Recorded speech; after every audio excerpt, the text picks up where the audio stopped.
So today, everybody, we're here with Christina Netzl. She is the winemaker of her eponymous label, Christina, as well as Weingut Netzl, which is her family's label, I guess. She was kind of born into a family of winemakers, eventually became a winemaker herself. She's been running their family winery since 2007. And in 2015 is when she created her eponymous label, Christina, that has a little bit of a different winemaking philosophy.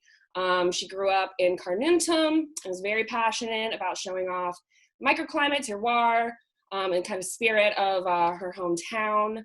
She's also a mother of 2 daughters and is certainly one of our favorite winemakers in the shop for sure. We definitely carry Netzl wines pretty much year round. I think right now we only have 1 on the shelf, but we're waiting on more to come in. So we definitely like to carry Netzl on the shelf as much as we can. And our customers definitely love your wines as well. So as I stated, you come from kind of a family of winemakers. Did you always kind of see yourself as, kind of becoming a winemaker, or did you kind of always want to go down that path, or was there kind of a certain moment or time where you kind of realized that that was sort of the route you were going to go?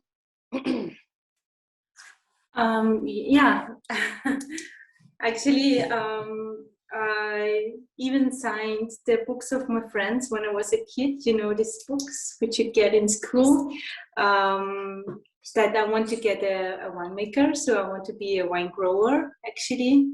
I grew up here in a winery, or actually it was a mixed farm with my parents and my grandparents, and during this time, my parents decided to focus on wine production, so they left everything else. Like we grew pigs, and we had wheat, corn, everything else, and just a little bit of wine. And this development, it was just so interesting for me. I really enjoyed the time. I really enjoyed to help in the winery.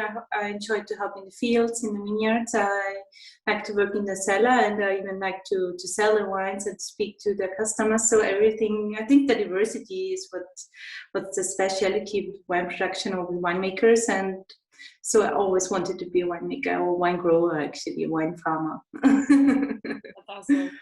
I love that. And so you ended up studying enology in London, right?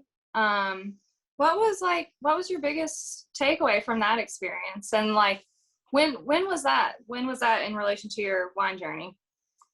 So I didn't study in London. I did wine studies in Austria, but I made my internship during this study time in London, and I worked with a partner from us, with a distributor, actually, which was a very, very interesting time for me, because I got to know so many different wines from all over the world, because London, you get everything there, everything is available, which is not in Austria. And I mainly knew about Austrian wines, but not that much about international wines. And during my studies, of course, I got all the important information about biology and vinification methods and chemistry, microbiology, and something like that. And during my internship, I had the possibility to taste so many different styles, and for me, this was the main chance to focus on our own Carnuntum style, maybe, or to work with my own style, to think about this question: what is Carnuntum? Where am I coming from? What is the typical style of our region? What is the unique style of our region, actually? And this time in London really influenced me quite a lot in this development. Beautiful, beautiful. So when did you decide to create your own Christina label? And what drove you to that? And what are kind of the stylistic differences between Christina and Netzl, Yeah, of course, you are doing lots of experiments every year in the winery, in the vineyards.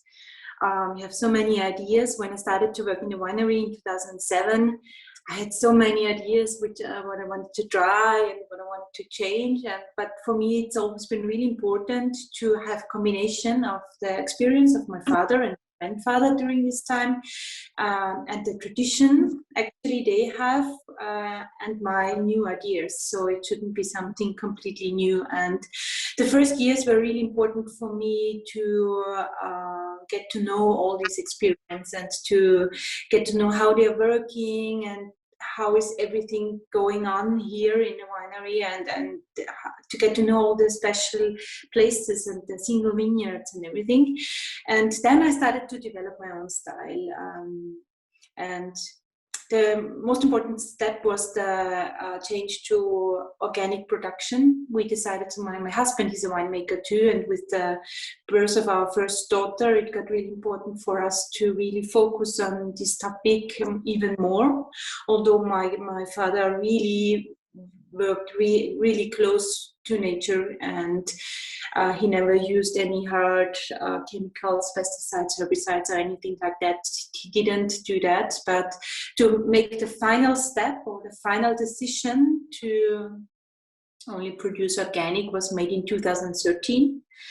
And this let me change a little things in the cellar and the vinification methods too. And low intervention is a very popular term at the moment. Everybody is talking about low intervention and soft vinification or gentle vinification.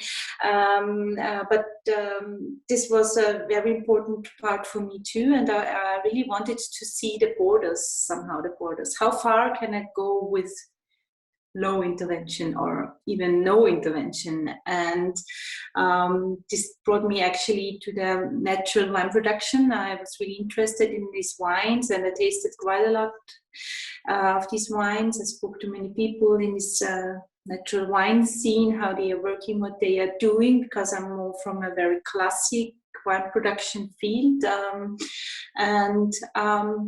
So I decided to try my first steps in this direction. And I have to say that even the Netzl wines developed more and more in this direction. Of course, they are filtered, and there's a little bit more sulfur because they have to be stable. In the classic wine scene, wines have to be stable, and that's not possible with unfiltered and low sulfur wines. But the production itself is with very low sulfur, is with very low intervention, which means no pumping or hardly any pumping at all, long contact with the yeast, just one racking of the wines after fermentation.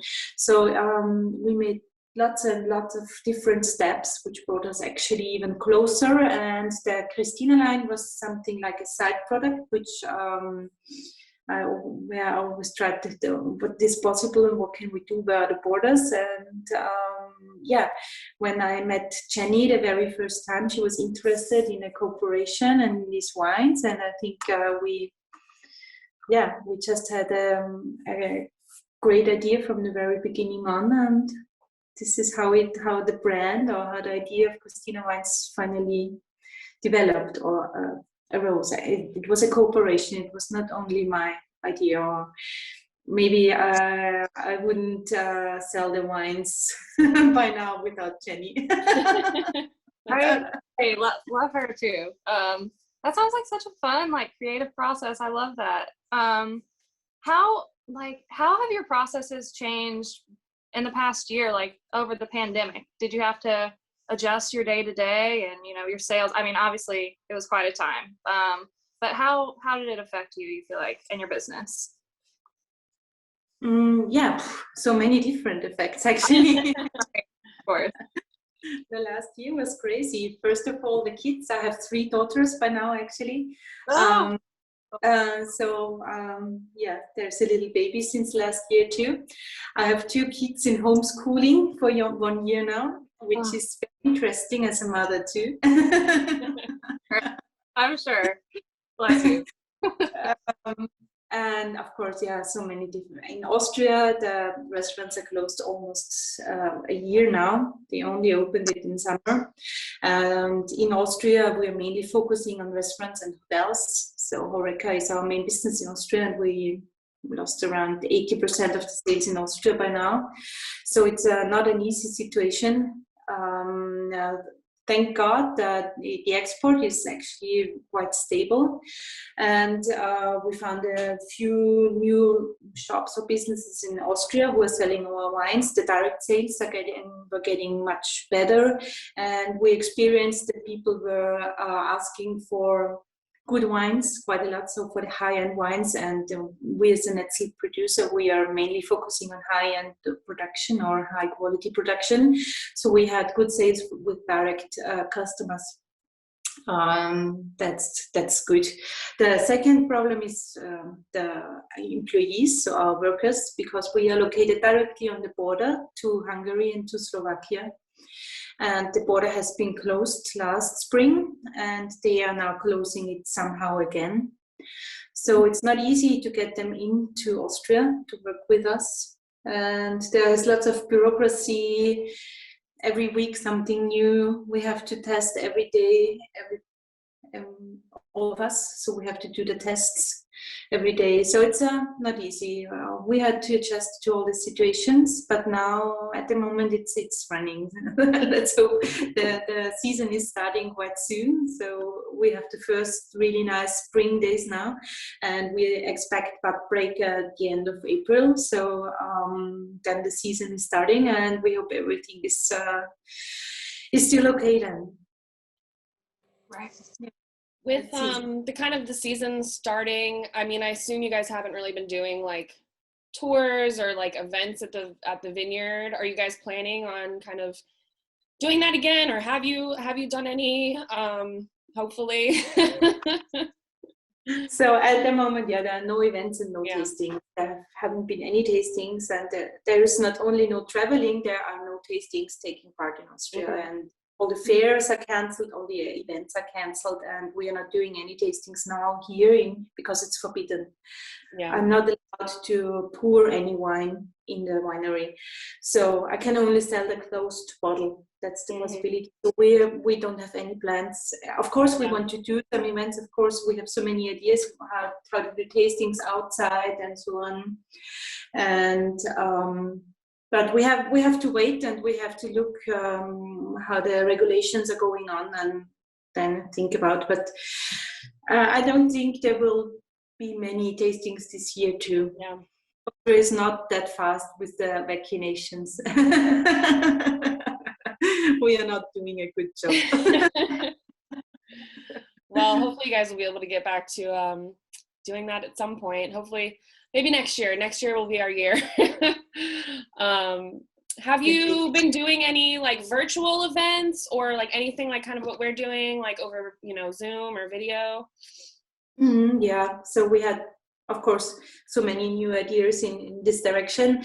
We started with a virtual wine tour last year in spring in the vineyards. So we had a tasting in the single vineyards every month, another vineyard with other producers together, which was very interesting. We had many tastings with our distributors. So at the moment I have a Zoom tasting every Saturday night with America somewhere. And of course, we are offering Zoom tastings to private customers. So we are offering smaller bottles now. So we are sending the smaller bottles for the tasting and then do tastings together. We have, in cooperation with other wine producers here, we are a very small structured region. And for us, it is really important to work together very close with all the other colleagues. So we offered a box of 23 different winemakers with 23 different small bottles in fall. And now at the moment, there's another kind like tasting box of our region. So there are many, many Zoom tastings, but I have to say I'm very happy when I can do normal tastings again, so face to face, and